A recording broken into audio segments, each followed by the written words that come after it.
สวัสดีFC ทุกท่านเด้อคลิปนี้ก็มีเรื่องเล่ามีเรื่องมาเล่าสู่ FC ฟังเด้อสำหรับในคลิปนี้ก็จะมีเรื่องดีมาเล่าสู่ฟังตอนนี้ก็คือมานั่งรอท่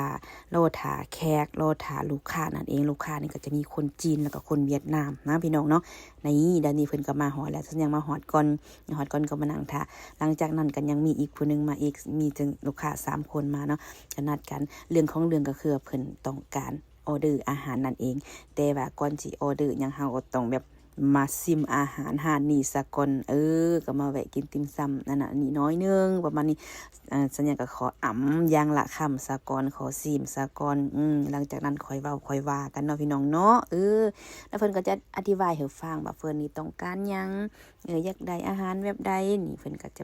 มาถามเฮาเนาะแล้วเพิ่นก็แบบว่าตามใจหั้นน่ะพี่น้องไม่ว่าอยากได้แบบใดกับเลยเฮาก็เสนอให้เพิ่นพังสินะแต่ว่าทีแน่ๆตอนนี้กินอิ่มแล้วขอห่อสาก่อนเนาะเพิ่นก็โอ้เอากล่องมาห่อมื้อเฮือนเด้อว่าซั่นโอเคซะนั่นซะหยังก็แม่นว่าบ่เกรงใจเลยก็ต้องห่อมื้อเฮือนซะก่อน ทางเอื้อยนี่แหละพากันห่อซะก่อนเพราะว่ายังกงเหลืออะยะอยู่ว่าซั่นเนาะเพราะว่ากินข้าวอิ่มแล้วจึงออกมื้อเด้พี่น้องซะหยังก็กินข้าวปุ้นข้าวเยอะๆเรื่องจึงออกมื้อซะนั่นก็กินบ่หลายๆกินได้แต่อย่างละคำเท่านั้นเพราะว่าอิ่มอีหลีเนาะพี่น้องหลังจากนั้นก็เลยก็ต้องขอใส่กล่องมาเฮือนกันแล้วกันหลังจากนั้นก็จะมาเว้ามาว่ากันเนาะเพิ่นต้องการหยังแน่แล้วเพิ่นก็แบบว่าเบิ่งพี่น้องเบิ่งนี่คล้ายๆกับว่าซันยังจะได้เฮือนครัวมื้อใดๆนี่เพิ่นก็จะมาเลือกตู้เย็นให้เนาะเลือกตู้แข็งให้เลือกตู้เย็นให้เลือกฟรีเซอร์ให้ว่าซั่นมาเลือกก็โอ้ยเพอร์เฟกต์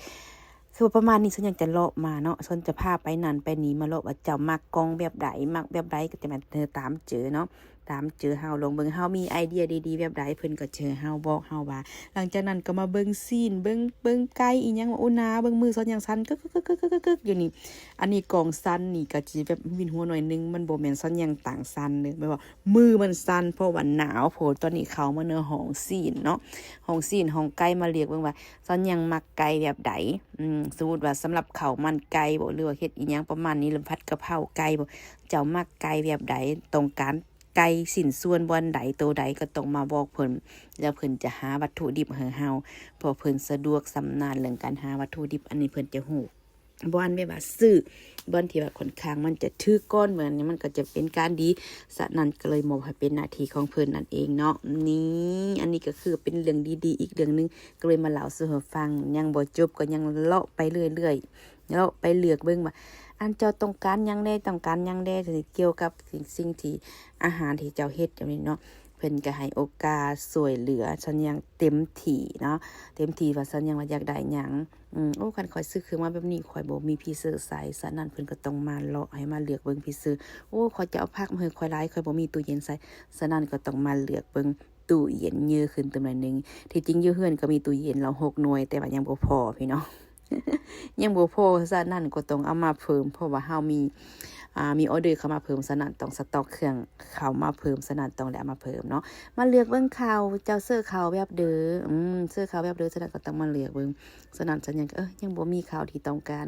อันนี้ก็ขอไปเอาเปานึงไปกินซิมเบิ่งซะก่อนว่าซั่นเอาข่าวเกาหลีลองไปเบิ่งกินข่าวตัวนี้เขาไปเฮ็ดซูชิข้าวเม็ดปอกคล้ายๆคือข้าวไก่น้อยหั่นแหละหลังจากนั้นก็รอเต็มที่แล้วก็เกี่ยมมื้อเฮือนมื้อซานก่อนจิมื้อเฮือนเพิ่นก็มีผักเพื่อสุขภาพของตอนของผักมาให้ได้ซิมเบิ่งก่อนเพราะว่าที่แน่ๆเรื่องอาหารการกินเพิ่นก็อยากให้เน้นเรื่องผักดีๆเพื่อสุขภาพแบบนี้ผักดีๆแบบนี้มันหายากเพิ่นก็เลยแบบอยากให้เสริมเข้าไปในเมนูอาหารเด็กส่วนยังจะเฮ็ดให้เพิ่นนั่นเองเนาะที่เพิ่นเอามาให้ซิมซะก่อนหรือว่าจะมีไอเดียดีๆแบบใดเกี่ยวกับผักนี่บ่ฉะนั้นเฮาก็สามารถแบบเฮ็ดเมนูของเฮาได้แบบสร้างเมนูขึ้นมาได้เองได้แล้วก็เอามาให้เพิ่นซิมเบิ่งได้เนาะถ้าเพิ่นเว้าแบบใดแล้วเพิ่นก็จะโอเคบ่โอเคบ่แต่เพิ่นก็จะบอกเฮาเองฉะนั้นเฮาก็ต้องแบบจัดการโดยตัวเองมักแบบใดจังซี่เนาะเลือกกล่องเลือกหยังอีหยังประมาณนี้เพิ่นก็จะให้เฮาเลือกตามก็ถือก็ดีอีกไปอย่างหนึ่งนี่มื้อนี้ก็เลยมาเป็นคลิปหนึ่งมาเล่าสู่ FC พังผักตัวนี้แซ่บพี่น้องเข้มๆนัวๆแล้วก็กรอบๆแซ่บแห่งสำหรับเฮ็ดยามบ่กินสุกกินดิบก็ได้ทั้งนั้นเด้อพี่น้องเด้อนี่ก็จะเฮ็ดอาหารกล่องให้เพิ่นประมาณนี้แหละขอบใจหลายๆ